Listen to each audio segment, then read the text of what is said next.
связи с ситуацией на Украине правительство предлагает создать добровольческую службу. Скажите, пожалуйста, в случае чего вы готовы пойти добровольцем в армию? Что нужно делать? В армию идти? Да. Готов? Не знаю, даже не могу ответить. Конечно. Готовы? Да? Обязательно? Не страшно? Нет. Даже не знаю. Я затрудняюсь ответить. Вряд ли.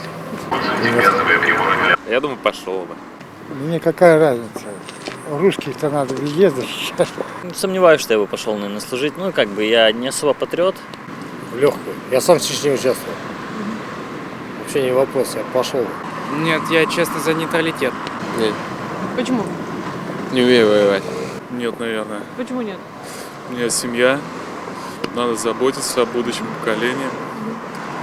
Да и вообще я пацифист по жизни. Если жена отпустит, я пошел. Нет, я бы не пошел служить добровольцем. Скорее всего, нет, наверное. Почему не хотите? Ну пусть сами решают, как там, свои. Не знаю. Ну, почему сомневаетесь? Да, зачем? Нормально вроде и так живется.